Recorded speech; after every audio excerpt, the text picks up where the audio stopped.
Welcome to Nebraska Preps Postgame with your hosts, Mike Sautter and Jacob Padilla. Hi everyone, welcome back to another episode of Nebraska Preps Postgame. Mike Sautter here and Jacob Padilla over there on the, the left side of the screen or right side, I guess, depending on which way you're looking. Maybe either one. So we were both at the 2025 Midwest Showcase. The basketball showcase. We're at the boys' side. We already talked about the girls' side on the last episode. So we are here to talk about the boys and what we saw and who we liked and the teams and kind of all of it. So we are going to start with the most impressive teams, or the teams that we thought were the most impressive. And a team that has been very impressive the entire month of June. They were impressive last year, but the entire month of June is the Norris Titans. Yeah. And boy, Jacob, they are fun to watch. If you like teams that are unselfish and share the ball and it doesn't matter who the leading scorer is, you like the Norris Titans. Yeah, for sure. And they were like this last year. I remember being really impressed with them in June, and it carried over into the regular season.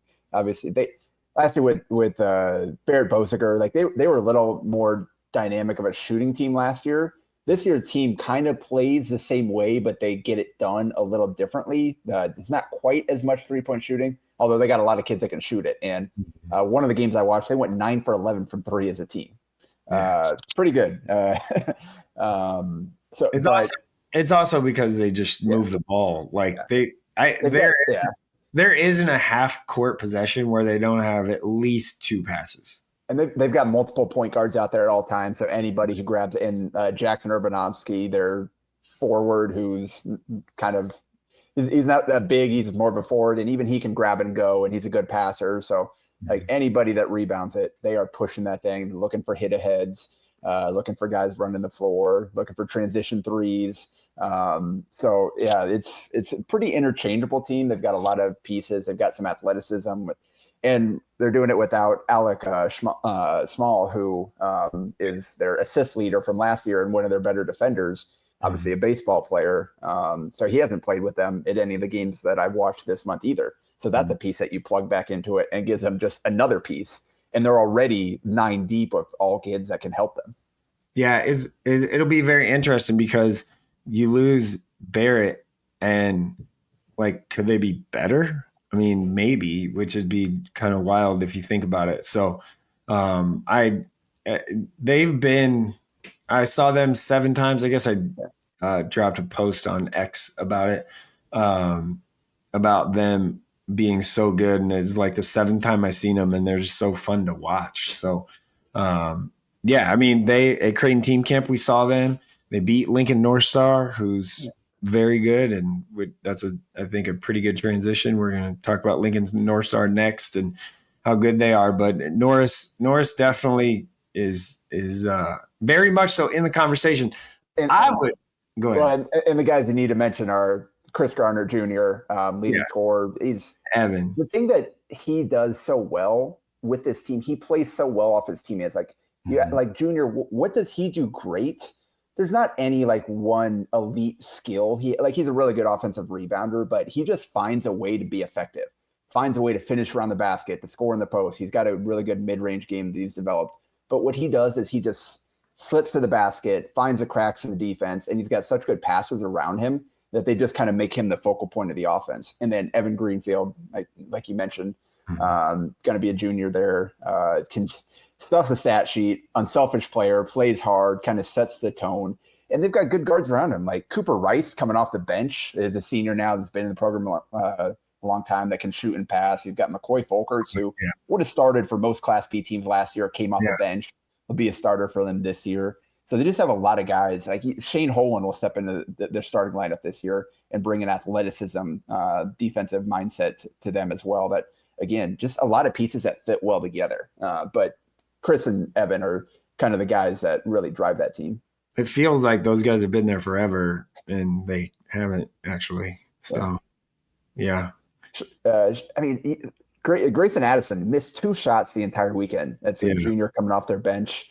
And again, that's a guy that could have played last year for them, but they had so many upperclassmen, just like Shane. Two guys that they could have played for them last year, but they had a bunch of upperclassmen, so they kind of waited their turn, killed it on JV, and now they're ready to fill their roles on a really good team again this year. Yeah, it might be, I mean, we can talk about this a little bit later, but you can very much so make a case by the games they've played this June and the games I've seen them play and the games they've won against the opponents, if you want to do all transitive property stuff, if you're doing an overall top 10, they might be at the top. If they're not at the top in single game situations, right?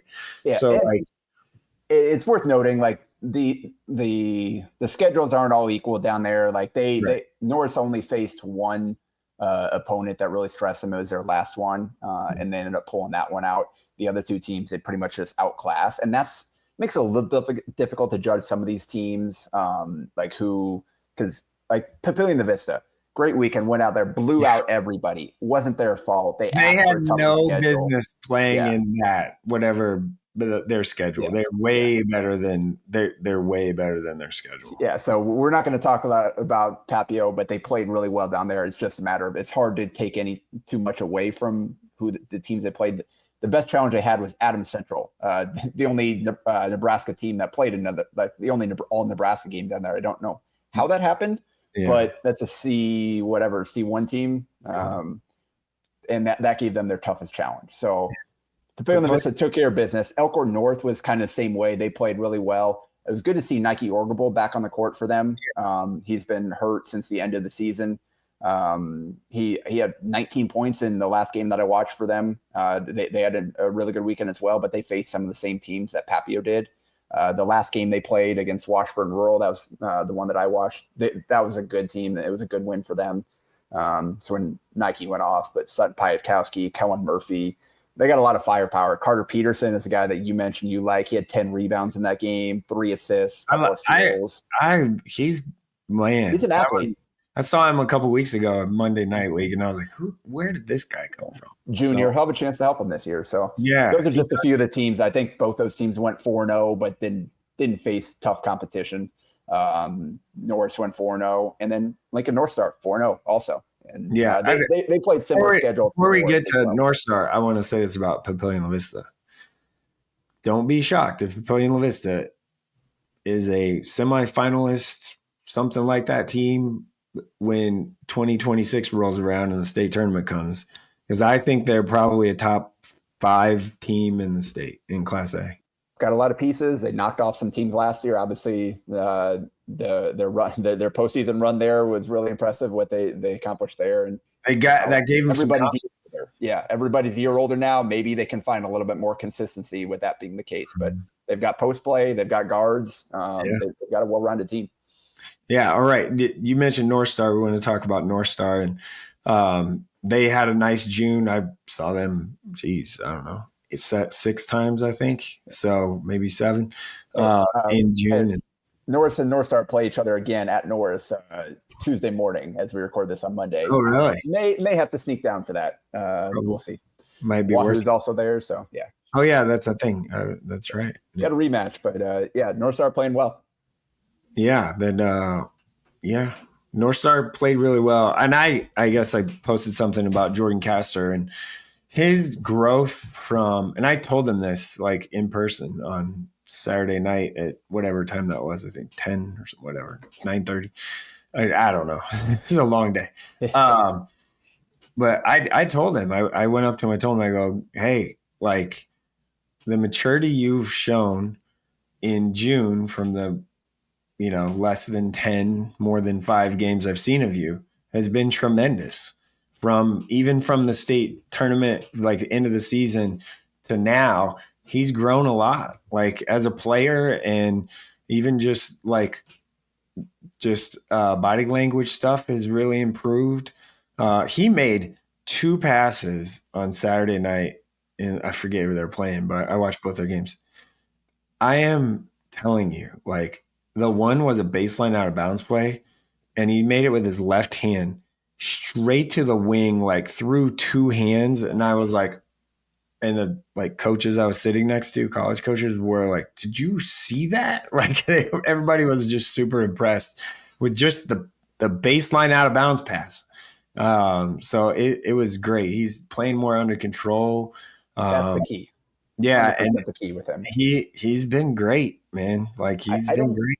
I don't think there's a more creative player in Nebraska right now, just with the combination of some of the passes he tries to make, some of the finishes. There were two finished, like he had some really good finishes. There were two that he came up just a bit short on that were like, man, if those go in, like with all those coaches sitting there, oh boy. Like the fact that he even got to that point, like split a double up and under, like reverse, like it was, and it just came up a little bit short, but yeah, he's very talented. And what I was impressed with, the way he kind of let the game come to him in the two games that I watched, where first one, he had some other guys that were shooting well early or whatever. He didn't necessarily have to assert himself scoring wise. Finished with 12 points, like 8 rebounds, 6 assists, 1 turnover, like just doing all the little things, taking the buckets when we're there, but not forcing it. In the second game, because Jayshawn Afu off the bench had 19 in that first game, and he's a guy that coming off the bench, like that's a really nice luxury because that's a kid that can get hot. They have a lot of depth on that team, and they added shooting. Schweitzer, Easton Schweitzer is another scoring option in the backcourt that can really put up points in a hurry. So Jordan doesn't necessarily have to be the guy coming down and looking for his own shot every single time. In that second game, though, they did kind of go.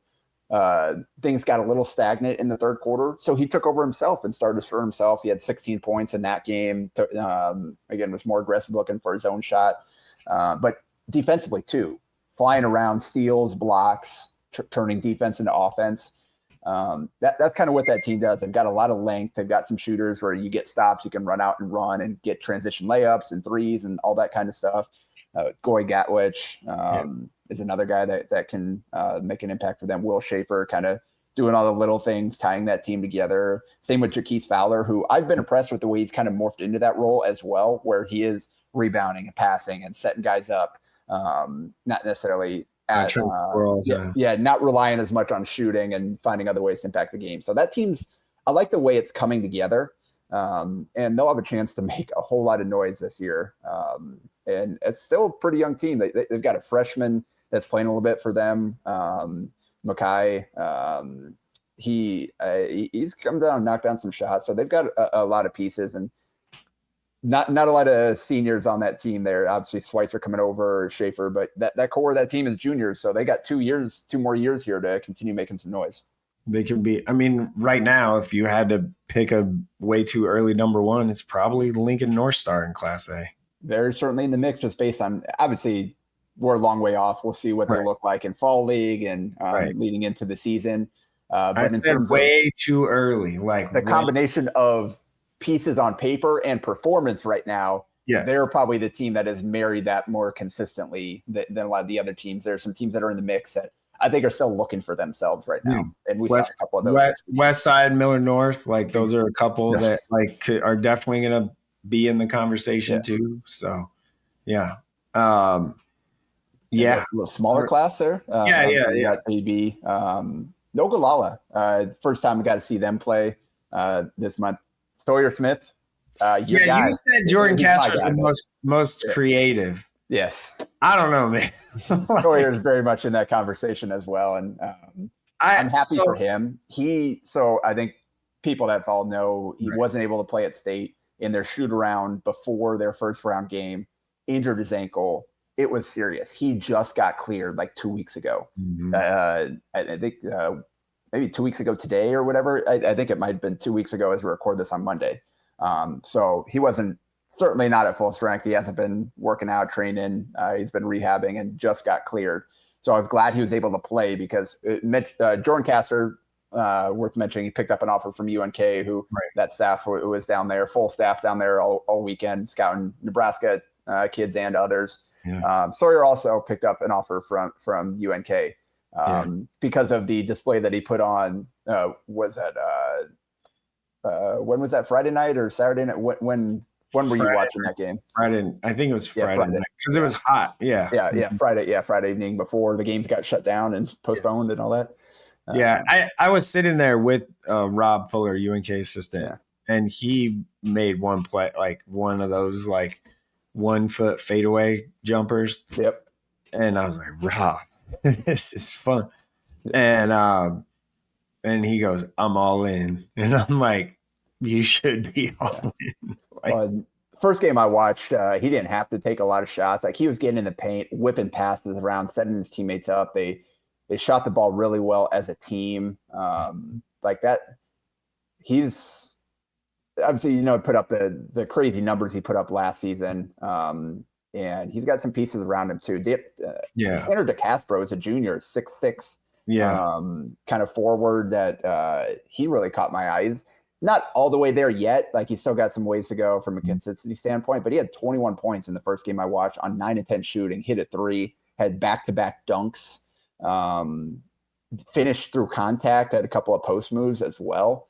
Like if he can get to the point where he's consistently doing that type of stuff, in addition to what they have with Sawyer, who does everything, with Eden Kane, who can score the ball, Rylan Gilmore, can handle it and score as well. Came off the bench for him, can get shots. They got a lot of pieces.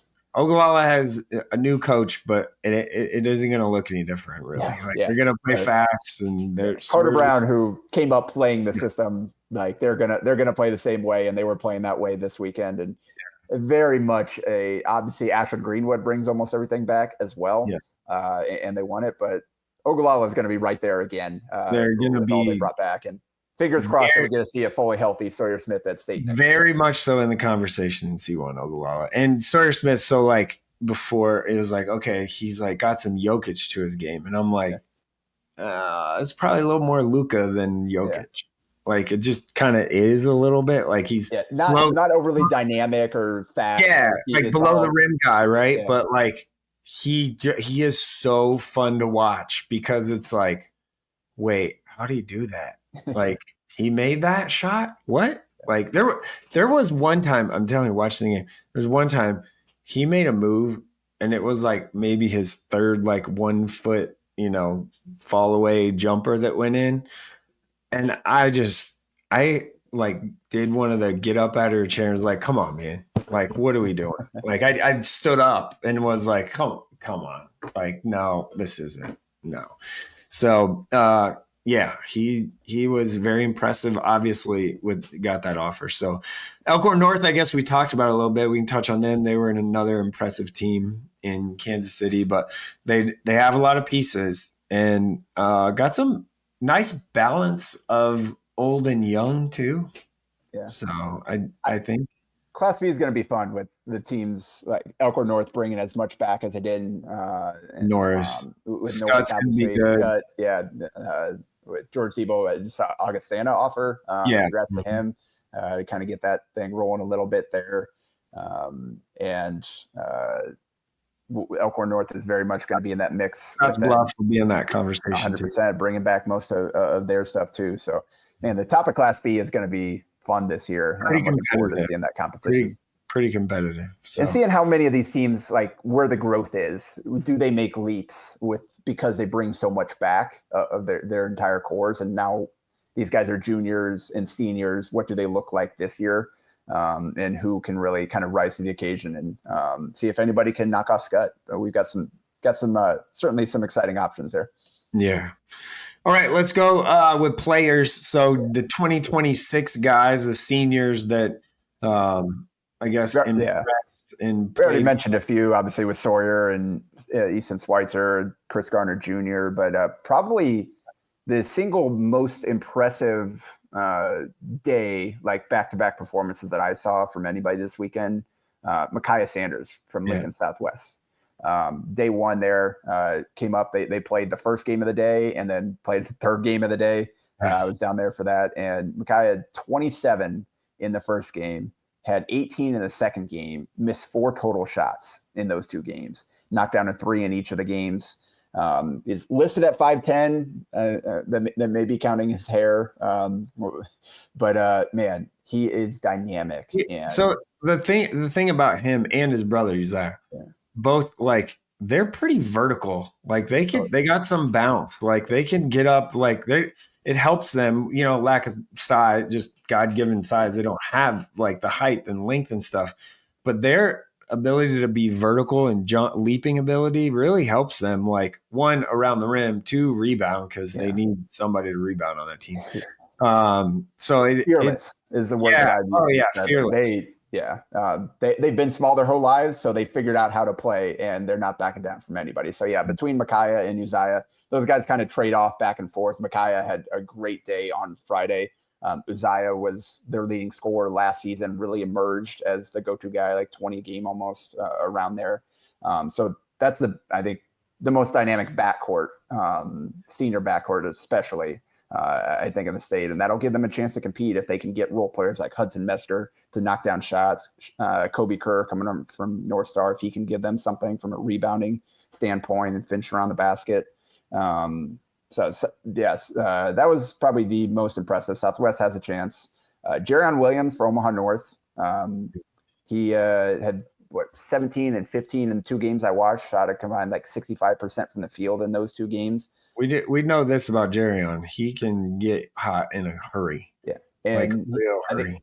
I think he had maybe 3 dunks in the 2 games that I watched and went for a 4th and got fouled on it. So he was going for it. Key with him is always going to be decision making. And I thought for the most part, he took good shots, limited the turnovers. And because of that, North was able to win those games when he was playing well. You got Bonjour, if he's knocking down shots to go with Jerion, North's got a chance to certainly out of the OPS schools. Obviously, you got Westview coming up, but North's got a chance to really make some noise there. I'll say this about Omaha North. That is, they are very much so the get them or Westside probably is the 2 get off the bus, look the part teams. Like in warmups, you're like, whoa, these guys look good because their length and height and athleticism and stuff. They both very much so. You're like, North was pretty impressive from that just visual standpoint, where you're like, oh man, they're long and athletic and could be, pretty tough for some teams. Yeah, and kind of run through some other names quickly as we kind of go a little bit more rapid fire here. Leighton Pater and Zach Atchison from Kearney. Kearney obviously lost Ben Johnson and Jacob Weber. That's a lot of firepower gone. Jake Kretzel was their 3rd best player. He's gone. They're just going to have to play a little different is all. Leighton Pater is their leading returning scorer, and he is going to have to be the guy for them, and he was this weekend. He had 3 separate quarters I watched in the 2 games where he hit 3 threes in back-to-back quarters in one of the games, hit 4 threes in the first quarter of the last game that I watched for them. He's a guy that can catch fire in a hurry. Great shot, quick release, confident with it. They did a good job of getting him shots. And then Zach Atchison, who didn't play a ton for them last year, but looked really good in the 2 games that I watched. Hit some tough shots, was really efficient. I think he missed 2 shots in the 2 games that I watched combined and scored 30 points, something like that in the 2 games, close to it. So those are 2 guys that are going to have to shoulder the load for Kearney. Corian Gallatin, who obviously big name. We know how much he's accomplished in Millard North, but he went 8-12 from 3 in a game for Millard North that I watched, finished with 26 points. And Major Mosser got off to a great start, hit 3 threes in the first quarter. We watched that same game on court 1, right? Yep. Major hit his first 2. I look over, Levi Webb was sitting there. I look over, I go, hey, he hits his first 2. He could be on a heater here. Yeah. He went 3 for 3 in the first quarter. Corian missed all 3 of his, but then as the game went on, Corian hit his first one in the second quarter, and it was off from that point, and he took over. And again, 26 points, 8-12 from 3, and it's off the dribble, off the catch. He is probably the most consistently versatile and efficient 3-point shooter, I would say. When you marry the off the dribble with off the catch, the percentage, the length that he's done it now throughout his high school career. I don't think there is a better 3-point shooter than Corian. So North they've got athleticism. They've got some shooting. They just got to find consistency. And they didn't necessarily find it this weekend, but they've looked pretty good at stretches this month. And then last senior name that I'll mention is Brody Kaler at Johnson Brock. I watched their last game of the weekend, the last game that I saw, because I wanted to see all 19 teams. And it just worked out that was a first time that I get to sit down and watch a full game of Johnson Brock, and they ended up coming up a little bit short, but he did all he could. Finished with 19. He's hitting like 1 foot, like mid-range fadeaways. Hit a pull up, like a step back three. Obviously, the athlete going to the basket. He went out on Saturday night, like 9 p.m. game or 8 p.m. game. I was watching them. He went up to like catch a lob, and the pass was off. But he like grabbed the rim. I'm like, can he do that? And then I was like, yeah, he definitely can do that. Like they were throwing lobs to him last year, obviously with the Twins kind of running the show a little bit more able to set him up. Now he's got to kind of create his own. But he's having a great season for them and has to be now as the lead guy. Deacon Burnett is a sophomore that is going to probably help them a lot too. That's kind of long looking athlete-ish, still needs to kind of come into his body a little bit more. But Johnson Brock, I don't know if they're going to really go anywhere. Like they'll be right in the conversation again. Yep. New coach there, Garrison Dodge stepping in for Lucas Dollinghouse after I guess he just got tired of winning titles. His boys got through there. His challenge with the girls' side. Yeah, he has a daughter, so he's going to the girls' side. Yeah, so, that's what's happening. Yeah. But so new coach, but with Brody there, I think arguably as good of a player as there is in the class, I'll very much be in the mix at the end of next season. Who are some of the 27s that jumped out to you quick? Yeah, Trelly Akins was a guy from Miller North that like I went over to Coach Etzmiller. I was like, hey, like he's grown about like 3 inches since the season. And he looked at me and was like, yeah, probably something like that. He's a name that college coaches were like, who's that guy? Like we need to kind of track that guy and watch that guy. When I say that, I mean like more than one. I mean, it was like multiple that were like, hey, he's 15. Yeah, and he's got a chance. Like he's got a chance to, if he keeps growing and keeps developing, he's got a chance. And at 6'6", 6'7", you catch in the corner, pump fake, attack a closeout, and drive in for the dunk. Like you're going to turn some heads and have some coaches asking about you. And he's not there yet. Where the consistency, he hasn't quite figured it out. But his improvement from the season to the spring, and then even to the start of June to now. He's got a chance to really, really help them. And again, adds the athleticism aspect to go with the shooting for Major and Corian that we talked about earlier. And we talked about Northstar quite extensively. Max Junger is a prep. Obviously, he's going to have to be kind of the guy now. Like it's time, right? Like it's time. You've played since you were a freshman. It's time for you to kind of take the mantle now. Yeah. And kind of, I'm writing about a little bit. He'll determine how good prep is. They've got some veteran pieces around him. Torrin Carter-Brown, Connor Peters, Cooper Knight were 3 guys that played a lot for them last year. But Max, like if he can make a leap to where he's like 15 plus a game guy, as opposed to just one of the pieces like he was last year, then they've got a chance to very much be in the mix come the state tournament next year. He's just got to find the consistency. He was really good in the first game I watched, and then kind of the whole team struggled a little bit in the second game I watched against a really good Cedar Falls team. So he's got to be the one that kind of leads the way for them and kind of steps up when things maybe aren't going well and makes plays. So if he can get to that point, like he's got a chance with his combination of size and ability to put it on the deck. Had like 21 5 boards, 4 assists in the game that I watched against a team from Arkansas that they won. So that's the kind of player he is. He can do a little of a lot of things there. And maybe last one in that 27 group is London Dada. Yeah, he had a nice in that class.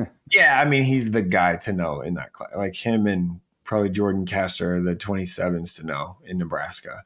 London from a high level perspective, just because of his length and his shooting ability. He had a slow start in their second game. The one I watched them their second game. I watched 2 of theirs. Yeah, it was the second one. Slow start, but the third or second quarter, he kind of started going off a little bit. We might have even been watching the same game. I can't remember if that was the same one, but he it got going. The off the dribble pull up thing is like new. That's new. And he's starting to get to that more consistently, like watching him throughout June at the Monday Night League and all that stuff. Like he's kind of exploring more ways to impact the game than just catch and shoot 3-point shooting. Yeah. But man, I don't know if that was one you're watching, but did you see the 3 he hit to tie the game? They ended up losing. The other team scored at the buzzer, but same game. Yeah. Koch on the wing, like one dribble to his right, like fading into the corner and just buried it with like 9 seconds to go, down by 3 to give them a chance. Like that's the kind of special shot making that at his height, that's what coaches are intrigued by and what will give him the chance to be the next kind of high level college player in that class. Yeah, just the length and the shooting ability is like, it's hard to teach that, right? Like it just kind of is. So, not a lot of young guys that made 28s and 29s, I guess. Yeah. There's a couple. Ivan Bamaze from Creighton Prep playing next to Jungers there. He had a really good game in the first one. He's just kind of a catch and finish type of guy, but rebound well if he can make plays on defense. He gives them a little something different than everybody else on that team. And you see our Grigsby at Omaha Central. Thing I like about him, he is a really creative finisher. His body control around the basket, quick to get downhill, get to the basket, and like get into you, like double clutch, contest, like circus shots. He's got that in his bag. And he's not his dad yet, but it might be coming soon. He's certainly a dynamic. He's not yet. It might be coming soon. Yeah. So a couple names there. And then 29s, EJ Swindle, Omaha Westview. I watched a game of theirs and he led them in scoring. Like this is a freshman point guard coming in, playing right away and playing a real role for them. This guy that can score the ball, creative offensive player, and he'll have a chance to help them. They've got a lot of young guys, that Westview team.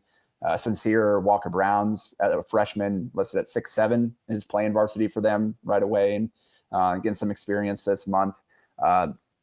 They call him Moose Buenintenda. I'm not going to try to pronounce his full first name. Moose Buenintenda. Go with that. That's good. Outstate transfer. He's from South Dakota. Just a sophomore, 6'5". Really good size. Really good long, size. Can shoot. He looks young. Like you can see there's still some physical development left. Moves young. Moves a little young. Yeah. But so Westview, they've got a lot of young pieces coming up there. So we'll see how those guys develop as well. And then Braylon Jackson's a guy that know that you like at Elkhorn North as well. And I like it as well. Yeah. I really like, I will tell you, I really like Braylon. He's playing behind some people right now, but I really like him for Elkhorn. And the future there is long-term scoring potential that he has. He's playing up with the 15U team this summer, ETG on the Adidas circuit. Yeah, a lot of experience, and his last tournament was by far his best. Ended on a high note going into June, and it's looking like maybe that is carrying over a little bit as he gets a lot of reps with the varsity team as well. He'll get some varsity playing time, like some significant minutes, I think, at points, throughout the season, which will only help him. I think I like that. Like he's a name to like keep an eye on. Like these guys are just names to keep an eye on down the road that might be people. So one last, I want to end on this. Just get a shout out to, and it's really cool seeing like guys that you and I covered in high school. Played and are now working up the ranks in the makes me feel old is what it does. 100% for sure. But see it like Ty Danielson just got his first Division I job, coming out of York. He was playing right like when I started doing this. So just got the job at North Dakota. Nico Felici finished up playing at Rockhurst and now he's on their staff. And dude was out there scouting for Rockhurst and then growing and grabbing the ref stripes. And he was before that. He was running clock too. He's doing everything down there. Tristan Simpson is back at South Dakota now. Northstar grad who was with Craig Smith at South Dakota and now is assistant at back at home at South Dakota where he played. I got to catch up with him. Great person. I'm so happy for him finding that role. He is, man. He's like the best. He's awesome. Like Tristan, I sat next to him a lot. I've known him obviously for a while. But I sat next to him a lot, and his basketball mind's good. Like from a talent evaluation standpoint, it's pretty good. So pretty good, pretty solid. Yeah, Yeah. So, and there's just all levels. We've got guys popping up. Ben Hoskins from Wayne is at Morningside doing a great job working hard recruiting for them. Landon Graver from Gretna just got a job at Hastings, was at Morningside. Adam Reichel is from Creighton Prep. He's at Benedictine, coaching down there. I just saw Jaqueline Mays. He good to see him. I haven't seen him in a while. In Missouri, where is he at? Yeah, that I was trying to look up the school real quick. But yeah, just got done playing pro. Good. Yeah. Missouri Southern or something? Not Missouri Southern. Yeah, that's okay. But just down there in Kansas City alone, just seeing all these different guys that you and I know and work their way up the ranks. And shoot, Mitch Ballack, I watched that guy playing. Well, yeah, you and I both saw him play in high school before going on to Creighton. So he stopped down there. One thing too is every Nebraska team, all 19 of them, Nate Lenzer watched every single one. Yeah. Like at some point in the weekend, in the 3 days, Nebraska's lead assistant, the University of Nebraska's lead assistant, Nate Lenzer, watched all 19 teams at some point. Yeah. And we're not talking like there aren't high major kids running around Nebraska right now in terms of offers, but he's still doing his due diligence. He knows all the names. He knows all the names. Like they might not be good enough for him, but he knows. Like, they were out there watching Hunter Nepple at Adams Central. He knows everybody. In Hastings, Nebraska, and he's taken a keen interest in just seeing kind of how he's developing. And it's a kid they've had to their elite camp, and so it's like, not all these kids may end up rising to the level where Nebraska can offer them, but he's definitely taking an interest. He's very aware of who they are. I'm very aware of who everyone is. So Central Methodist or Q Mays. That's right. Yeah. So Fayette, Missouri. Yeah. So, I mean, Nate was there, UNK, their whole staff watched a bunch of kids and everybody. Shout out to Mitch Runco. That's the only coach left in the building at 11 o'clock on Saturday night. Let's not give Mitch too much credit because he's a D2 coach and he's allowed to, unlike the Division I coaches after. It is kind of funny though. The rest of the staff just like they're out of here. They just left them. And it's like, all right, like you can't. So like Division I's, there's a time limit. They can't be in the gym past a certain time. So let's not get too crazy with Mitch. No, it's good. Like it was good to see UNK whole staff. Wayne State was there. 2 assistants were there the whole weekend. Basically everybody, like even all the GPAC schools were there representing Concordia, Hastings. Yeah, just everybody was there. I feel very good about 2 of the 3 D2s were there. Yeah. And I feel really good about like all the GPAC schools were represented. Hastings, Midland, Doan, Nebraska Wesleyan, Dale Wellman was there as well. So that's pretty much. And then all 3, Omaha had people there. Mitch Ballack was there for Creighton. Omaha had 2 staff members there, Kyan Brown and Coach Crutchfield. Yeah. So like everybody, the whole, like you can't say that like the they're Division not putting in the work. Yeah. Yeah. You can't say that the Division I schools weren't watching or weren't there because they were, all 3 of them. All the D2s, Shadron, I guess, was not there. I didn't see them.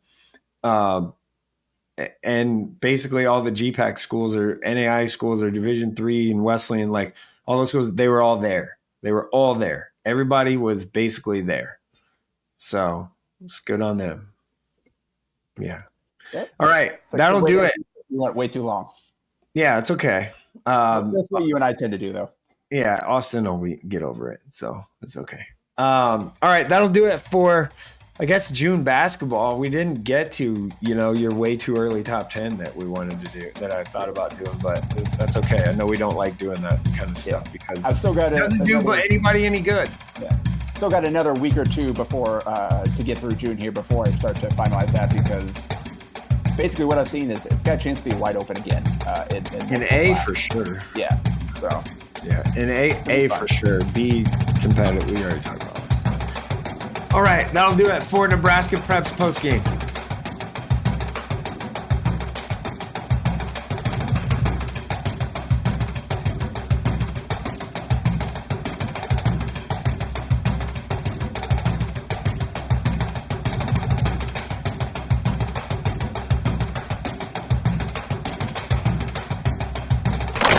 a Hurrdat Sports Network production.